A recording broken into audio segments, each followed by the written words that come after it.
Good evening, everyone. My name is Lakeisha Washington, and my research proposal is entitled The Relationship Between Police Brutality and African Americans. Go right into my statement of problem here. Does racism play a hand in the deaths of African Americans as a result of police brutality? It's a very sensitive subject, particularly here in America. We have seen so many examples as of late of young black men and women, for that matter, being killed as a result of police brutality. And it begs to answer the question, is there a connection between racism and police brutality? And I thought that would be an interesting research question. We've talked about it so many times, you know, it's worth exploring. There was a couple of literature reviews I did here. The first couple of ones I looked at was from a Robert Staples, which is White Power, Black Crime, and Police Politics. It says that police brutality resides in racial stereotypes spanning many generations, and that racial profiling originates from the need of the white slave owner to maintain power over their rightfully purchased property, African American men and women. So once again, this goes back, it has a lot of historical implications.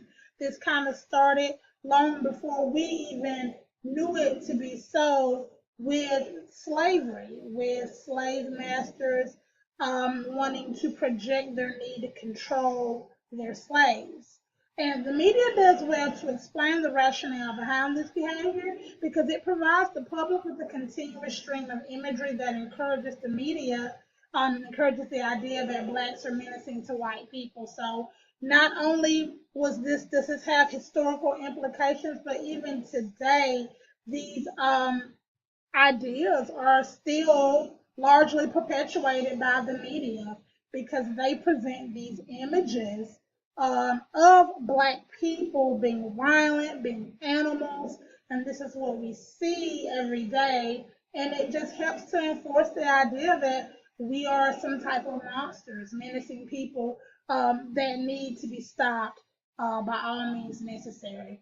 Another one of the things I looked at was Civilizing the Blue Code, an examination of police misconduct by Barry White. And he says that not only does police brutality exist, but even those policemen who know that this is a horrible thing happening, they don't speak out for fear of physical and economical mistreatment. They may lose their jobs, they get ostracized from the rest of the force, and the police organization as a whole operate under the guise of the blue code. We stick together, all for one for all. Other literature that I looked at was Armed and Dangerous, an examination of fatal shootings of unarmed black people. And it says that although many may bristle and immediately take issue with this statement, the irrefutable reality is that members of law enforcement are generally not indicted nor convicted for murdering an unarmed black person. And furthermore, they also spoke of in the Racism and Police Brutality in America, these same authors suggested that police brutality is influenced greatly by the fact that incidents are not only regarded as part of the job, but despite a recent surge of reports, a lot of them aren't even documented. So not only are police officers killing black people and getting away with it in a lot of situations, but even the ones where there's so many more that we don't know about.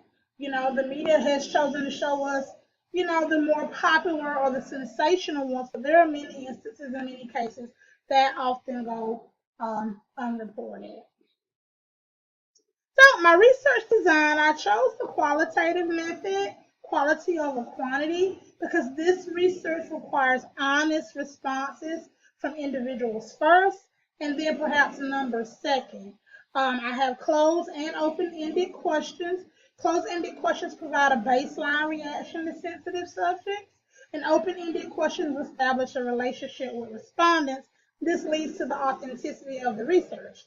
And I chose SurveyMonkey because police brutality is such a sensitive subject The anonymous questioning methods of SurveyMonkey could assist with creating an environment of anonymity in which respondents will respond accurately.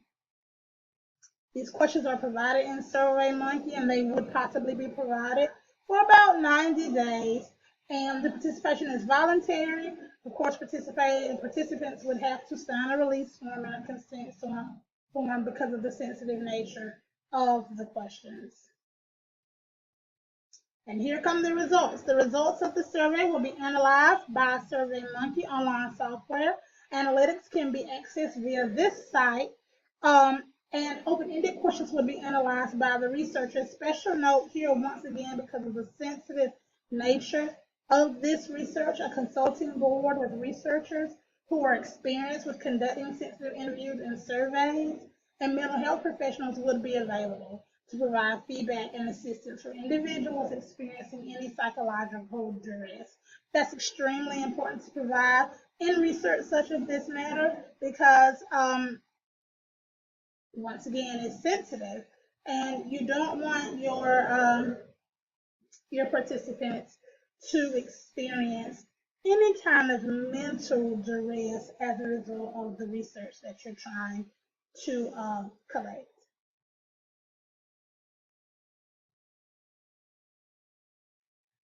As a conclusion, by identifying and addressing concerns regarding stereotypes between the two study groups, this research could be instrumental in healing relationships between law enforcement and African Americans. It could eradicate police brutality, and it could also encourage development of additional resources. And this can provide for a more effective and efficient and collective police officers and begin to heal racial tensions for African Americans.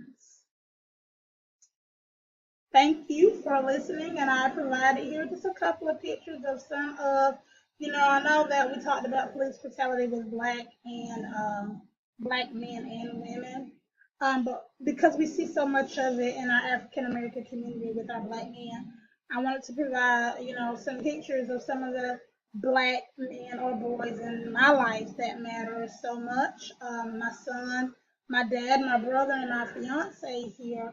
I don't want anything to happen to these black men and these black boys, and it terrifies me that I'm sending them out into a world where they could possibly be killed by a member of law enforcement simply because of the color of their skin. This is why this research is so important to me, because although I recognize that this happens, I am also very pro-police. I know that their jobs are very, very hard, and I think that if we, talk about these things and answer some hard questions, that maybe additional resources could be provided for law enforcement so that their jobs are that much more easier. I'm all about healing race relations between African Americans and law enforcement. So I hope you've enjoyed it. If you have any questions, I look forward to seeing them in the comments section on Blackboard. Have a good evening. Bye-bye.